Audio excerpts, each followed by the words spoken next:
What's good, Detroit Sports Nation? I am Eric Vincent, your host here at the DSN News Desk, back again to chop it up with you, the best fan base in the world. I appreciate your time and support. Just finishing up a fun night of a little bit of NBA basketball. Unfortunately, not a lot of it came from the Detroit Pistons tonight. They finished a night of back-to-backs against the Milwaukee Bucks, the now still undefeated Milwaukee Bucks. Tonight didn't get their best shot against the Bucks.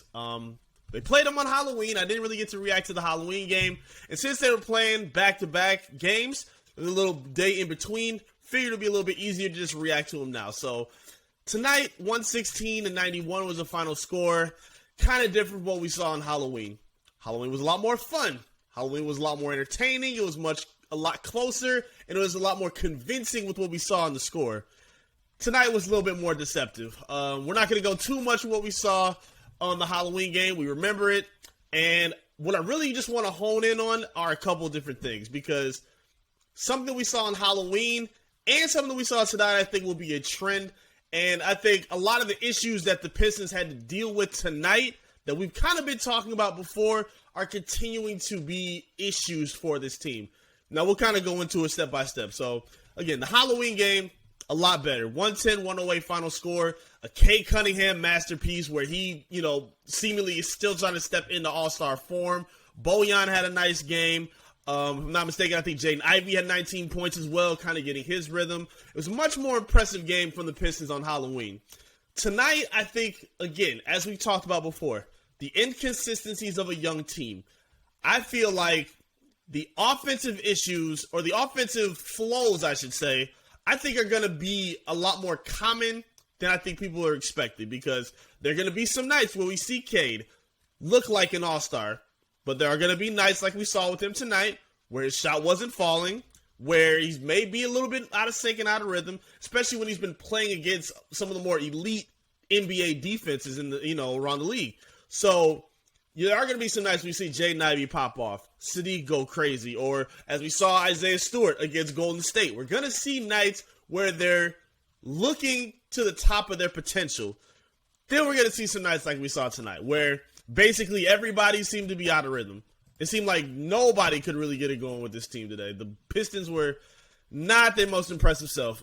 Cade Cunningham, only 10 points tonight, 4 assists, 6 rebounds. Was kind of sloppy with the ball again. Didn't really look like the established floor general that we had been seeing over the past few games. The mid-range shot wasn't really there. Cade didn't have his best shooting performance. It really didn't get too comfortable for Cade Cunningham. 22 points for Sadiq Bey. It always, for some reason, it seems like whenever the Pistons get blown out, Sadiq Bey has some of his best games. Does anybody else notice? I know I can't be tripping. It always seems like Sadiq be having his best games where the Pistons are getting blown out. And it kind of seems like it happened again tonight. 22 points for him. 16 for Isaiah Stewart. 14 for Bojan. Had a little bit of an arm or like a hand injury or whatever it was. He got pinned in a screen with Isaiah Stewart where his arm got kind of locked in with him and I think Grayson Allen on a curl, and it looked like he got twisted in the arm. He played a little bit towards the fourth quarter, didn't really get much of his shooting rhythm back, and unfortunately neither did the Pistons. If you followed this game, you saw that through the first half, it was a single-digit game. The Bucks weren't really playing that well. The Bucks weren't having their best performance either. They were missing a lot from three-point range. I think they went 1 of 12, I think, through a good point of the first half from deep. But again, the issues that we've talked about are continuing to be an issue. They got smacked on the rebounds. Second chance points they were dominated in. Points in the paint was a problem. Offensive rebounds were a problem. It's the same continuous issue with their lack of size. Pistons really just got abused in the inside today. It was really bad. Surrendered 15 offensive rebounds to the Bucks tonight. They weren't their most crisp self, but again, when they shot a lot of shots from the perimeter they were missing, they had enough size from Giannis where they could tip it back and get another opportunity at the window. Or where Giannis just grabbing himself and go right back up. Brook Lopez, the Piston killer, doing the exact same thing. Bobby Portis, who's one of the most underrated players in the NBA, he was giving them high energy. Again, just loose balls, keeping possessions alive where, again, the Pistons' lack of size continues to get exposed, especially by experienced teams like the Milwaukee Bucks. championship teams like the Milwaukee Bucks, who aren't even at full strength. They still miss Chris Middleton. They're still not really at full 100% strength with some of the depth that they're missing, but they're still undefeated because of that championship pedigree that they have. And while, again, I believe the offensive inconsistency will be consistent, if that makes sense. I expect games for some players, maybe not so much Cade, because while Cade can have a slow game or so occasionally with this young team, you want to see him more than anybody be a little bit more consistent with his shot. He may not look in the all-star form the entire season, but if there's anybody you want to see struggle the least, it's going to be him. But again, while the offense, I believe, will be inconsistently consistent, I believe the defense is going to be a problem throughout the entire season. Again, they're already injured. They're going to miss Jalen Duren for however much longer he's going to be in.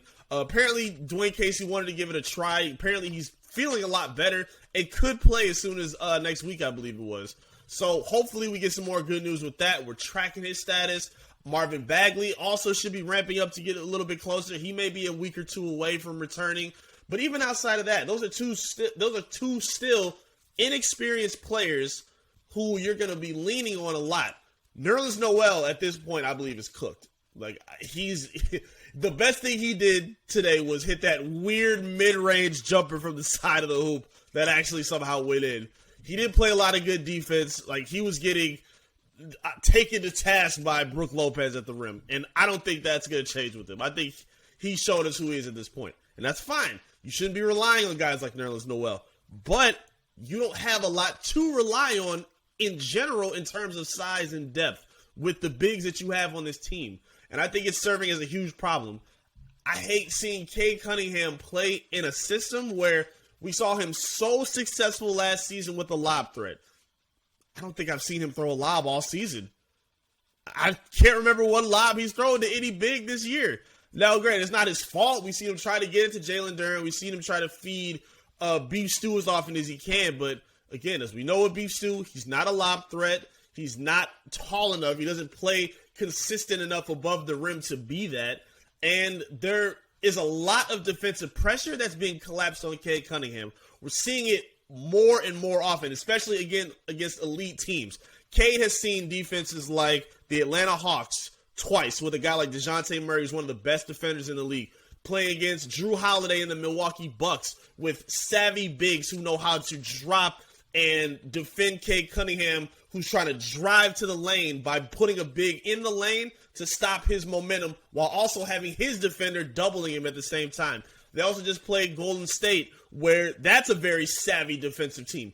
Cade has seen a lot of the more elite defensive teams in the NBA, and for the most part, he's done a pretty good job of it. We've seen him score. We've seen him find the ability to play make.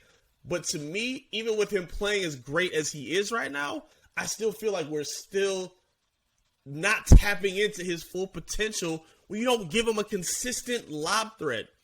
I've been here beating this horn and beating this table for Jalen Duren for the longest because at some point, he's going to need that kind of reliable threat that he had last year with Marvin Bagley. Now, to me, the two guys that we're waiting for in Marvin Bagley and Jalen Duren are going to be guys who come off the bench.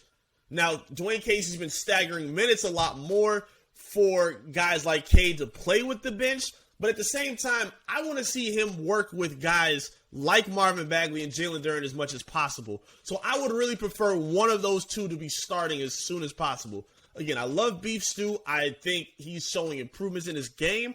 I just think the best formula for this team at this point is to have a 7-footer on the floor at all times with Cade Cunningham. And with Jaden Ivey as well. I think they both have just a different element to their game that they can unlock when they have that lob that they can get it to. And they don't have that pressure right now. And you see how much it makes them suffer. A lot of Cade's turnovers can be kind of sloppy, but it kind of comes from the detriment of not having a lob threat to take the big away from Cade to give him a scoring lane. Instead, all he's doing is just waiting for Cade to come to the hoop because they'll live with Beef Stew shooting 5 to 10 3-pointers a night. If they're sitting here saying, if you hoop, you know exactly what I'm talking about. You ever be hooping and there's one guy on the court that you know is not a shooter like that? And so, say you're dribbling the ball, you give it to that non-shooter, and he's spotting up from the top of the hoop. He or she's spotting up from the top of the key, and the defender just says, man, go ahead. You just let it go because you know that person's not going to beat you. Unless it's the last shot of the game and they hit it at the end and they haven't done anything before that, you're not worried about that player or that shooter beating you for the duration of the game. And that's exactly how they treat Beef Stew. And it's serving as a detriment because it puts extra pressure on your primary ball handlers. That's a problem.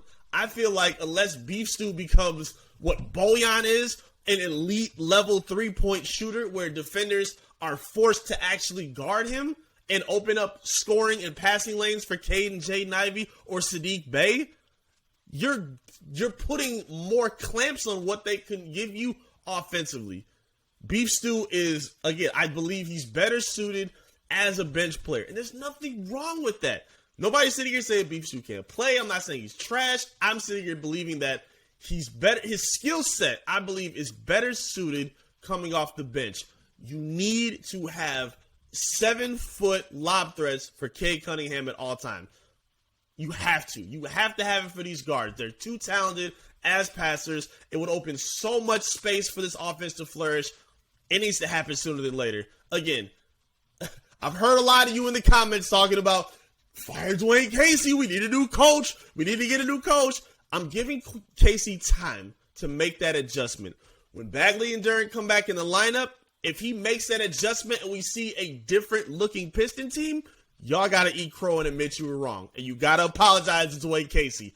But if we come back and Durant and Bagley are coming off the bench, they're not really getting the time and the ability and the reps to form, chemistry with Cade and Jaden. If they're not doing that, then yes, we'll come on here and we'll talk about Dwayne Casey and his lack of the ability to adjust and play to the strengths of this team.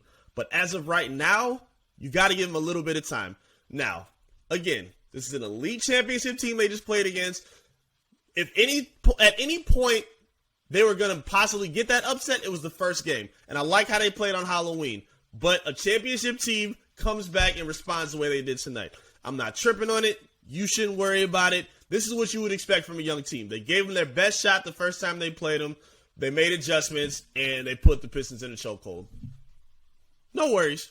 No worries whatsoever. It happens. Again, it's a long season, and I think the Pistons will be able to rebound, especially as their schedule hopefully lightens up sooner than later for them. Let me know how you felt about the game. Talk to me in the comment section. What did you think about the Pistons' performance tonight against the Bucks? What did you think about their Halloween performance against the Bucks? And what do you think about the development of this team? What do you think about the direction of what you see?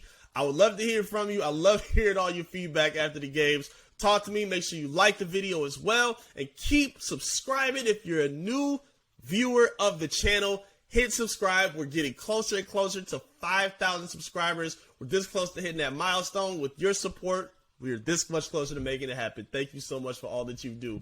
Make sure you tap in with us on our website as well, DetroitSportsNation.com, for all the news, editorials, amazing opinion pieces from our awesome staff and our awesome team. Of course, make sure you follow our social medias on Facebook, Twitter, Instagram, TikTok, all of the above. Search and follow Detroit Sports Nation. And of course, you can search and follow me as well at I am Eric Vincent, so we can stay tapped in and talking together all season long as we watch this young Piston team develop into something special, I hope, man. I really got a lot of hope for them. I'm really prideful. I'm really excited for what they do. And I can't wait for the next game. And I can't wait to be back here again with you with another update right here from the DSN News Desk. Peace.